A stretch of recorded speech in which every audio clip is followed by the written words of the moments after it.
Chegou o momento de tu criar o teu projeto .NET, ou seja, chegou o momento de tu estruturar, arquitetar o teu projeto .NET. Mas quando tu vai buscar referências, tu vê que o desenvolvedor A fez de uma forma, o desenvolvedor B fez de outra, e isso acaba te confundindo ainda mais. No vídeo de hoje eu quero te mostrar uma arquitetura simples e clara no quesito de responsabilidades que eu utilizo basicamente em todos os meus projetos, e eu tenho certeza que vai te ajudar aí também no teu projeto. Então fica comigo aqui no vídeo e bora lá!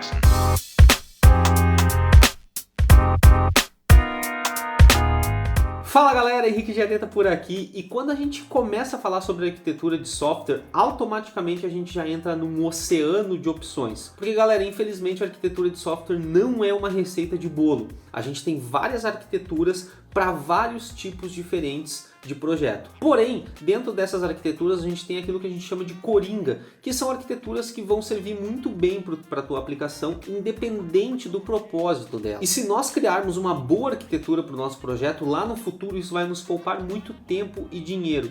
Porque quando a gente começar a falar sobre novas features, manutenção, reusabilidade de algumas coisas dentro da nossa aplicação, essa nossa arquitetura inicial, lá quando a gente começou o projeto, vai fazer a diferença. Então por isso que eu sempre digo, sempre pensem em arquitetura de uma forma muito carinhosa, porque no futuro ela vai te dizer se tu vai ter muita dor de cabeça e trabalho para poder dar continuidade no software. E é exatamente isso que eu quero te mostrar no vídeo de hoje. Na verdade eu quero te prevenir para que tu passe por esses problemas, que é te mostrando uma arquitetura simples e direta, uma arquitetura que ela divide em 3 camadas de responsabilidade basicamente, tudo o que tu precisa dentro da tua aplicação. Então eu te peço, te inscreve aqui no canal, porque eu sempre vou estar postando aqui para ti esse tipo de conteúdo que vai te ajudar e muito. Seja já tu um dev experiente ou alguém que já trabalha muitos anos com tecnologia, ou sim aquela pessoa que está entrando hoje no mercado de tecnologia.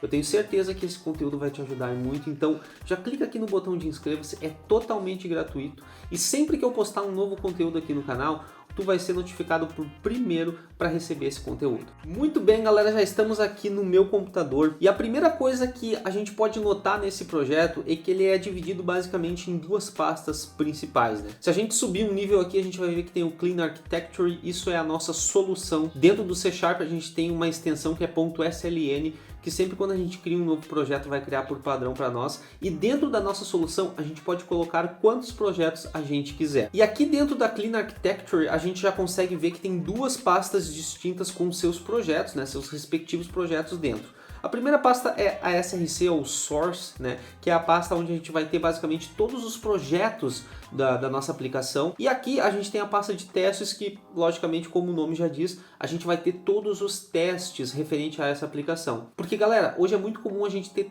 testes de ponta a ponta dentro da nossa aplicação. Então nada mais justo do que a gente dividir isso para não ficar aquela velha salada de fruta. Então o mais recomendado hoje é realmente a gente dividir como está aqui. A gente pode ter uma source, a gente pode ter um projeto de testes, ou a gente pode ter qualquer outra subdivisão para que fique mais claro o entendimento, né, e a responsabilidade de cada coisa dentro da nossa aplicação. É válido lembrar, galera, que essa aplicação aqui eu estou pegando com um exemplo do JSON Tailor, né, que basicamente utiliza muito o Clean Code, utiliza muito a responsabilidade única, então nada mais justo do que pegar essa aplicação, que é uma aplicação muito boa nisso, e mostrar aqui para vocês. Galera, a gente abrindo aqui a pasta Source, a gente vai ver que a gente tem 4 projetos distintos, certo? Application, Domain, Infrastructure, Web e UI. Esse projeto de Web e UI vocês podem ver com outro nome também, como Presentation, né? Eu já vi que muitos desenvolvedores e muitos autores usam esse nome.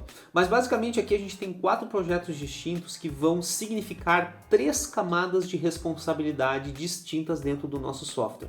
E vocês vão entender isso agora mesmo. Galera, eu quero mostrar para vocês aqui essa imagem, porque essa imagem vai nos mostrar e vai nos deixar claro qual é a responsabilidade, né, o que é cada camada dentro da nossa aplicação.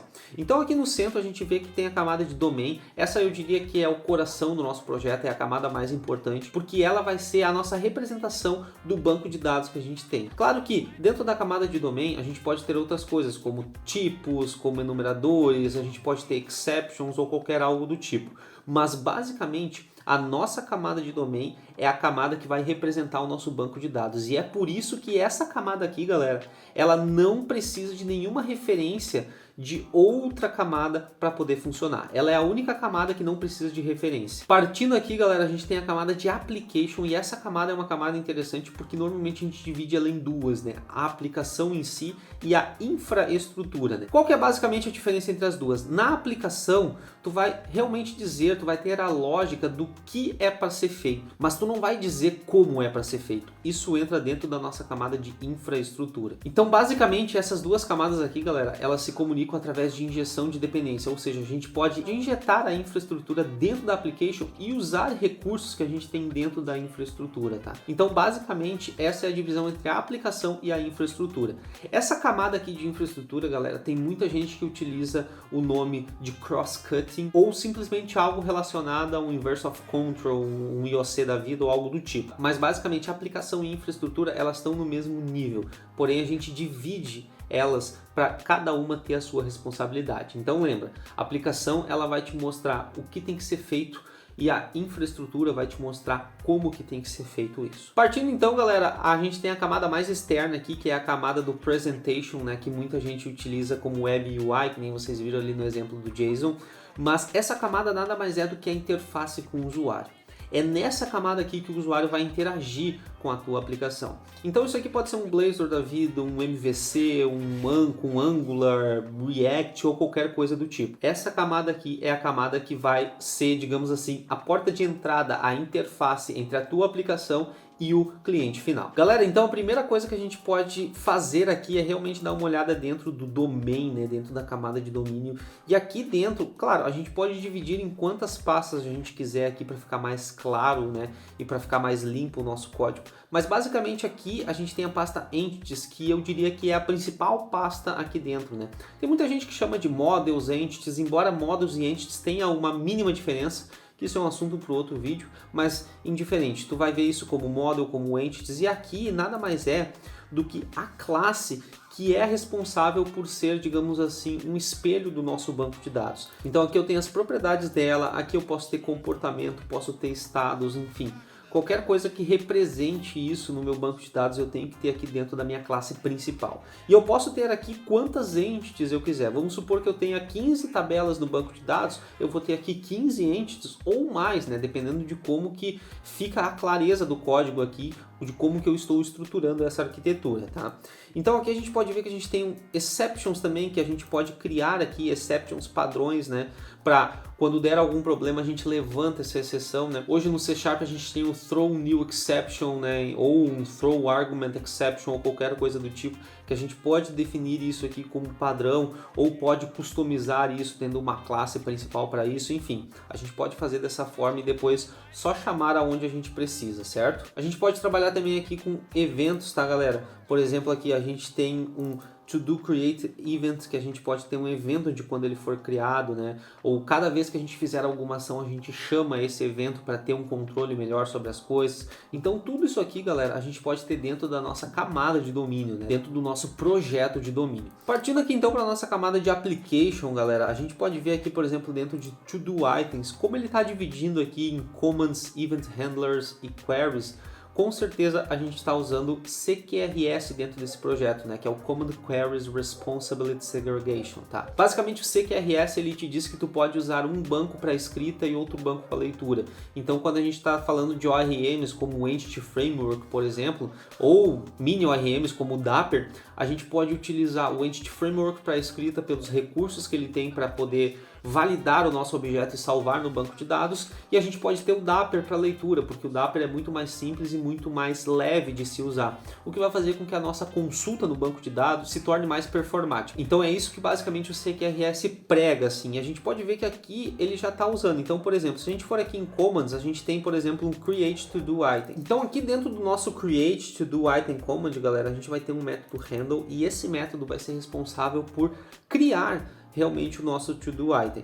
Então, claro, se a gente pegar aqui e abrir as queries e vier aqui, por exemplo, em get to do, por exemplo, esse primeiro aqui, ó, a gente pode ver que aqui ele vai direto no nosso banco de dados e busca aquela informação que a gente precisa. Então, basicamente, é essa divisão aqui que ele está fazendo, tá, galera? Então, a gente tem as queries, a gente tem os commands que vão realmente gerenciar toda essa parte. Então aqui, galera, partindo para a camada de infraestrutura, uma das principais funções que ela tem é realmente definir como que vai funcionar o nosso banco de dados, né? Como que tem que ser feito isso. Então, se a gente vier aqui, por exemplo, dentro de persistência, a gente tem o Application DB Context.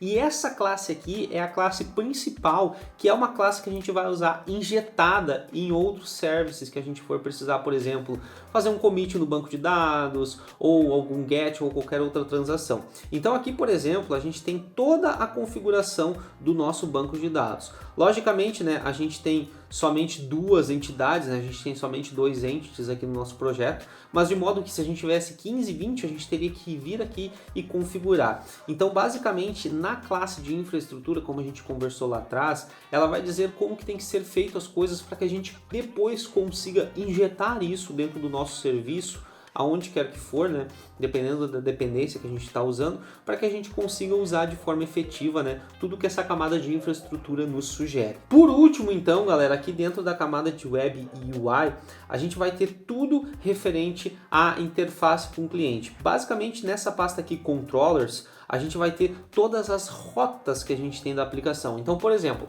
se o usuário final for lá e acessar www.nomeempresa/get alguma coisa, ele vai cair aqui dentro da controller. Então, por exemplo, galera, se eu for aqui e pegar, por exemplo, o To-Do Items Controller, ó, e vamos pegar aqui, por exemplo, uma rota padrão aqui, por exemplo, o delete, tá? Quando a gente quiser deletar alguma coisa, a gente vai passar uma rota delete e vai passar o ID da informação que a gente quer deletar para a gente poder fazer isso no banco de dados.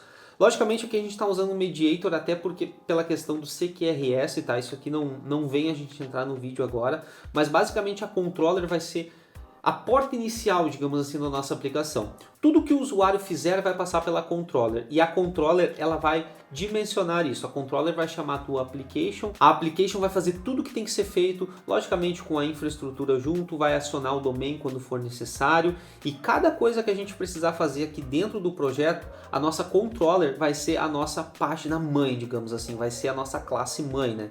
Porque tudo que for feito vai passar aqui pela controller e a controller que vai realmente direcionar. É claro, galera, que se a gente pegar, por exemplo, e usar minimal APIs ou qualquer coisa do tipo que não tem o conceito de controllers, talvez isso caia um pouco em desuso, mas hoje em dia a gente utiliza muito ainda as controllers e eu até digo que se a gente tem uma aplicação grande, uma controller vai ser sempre muito bem-vinda porque ela vai centralizar essas informações. Galera, então olha só, hoje a gente conseguiu ver aqui uma arquitetura muito simples e muito funcional, que o intuito aqui não era mostrar para vocês o que tem dentro de cada coisa e como cada coisa funciona. O intuito meu aqui é realmente mostrar como que vocês podem dividir a aplicação de vocês em camadas de responsabilidade. Então hoje a gente viu o padrão de 3 camadas, né? Que a gente tem o presentation, a gente tem application, né? Junto com a infraestrutura e a gente tem a domain. Galera, eu realmente espero de coração que esse vídeo tenha te ajudado. Já deixa aqui nos comentários qual é o tipo de arquitetura que tu utiliza, se tu já utilizou essa arquitetura de 3 camadas no teu projeto para a gente trocar uma ideia. Eu espero que tu fique muito bem, eu te vejo na semana que vem e até mais.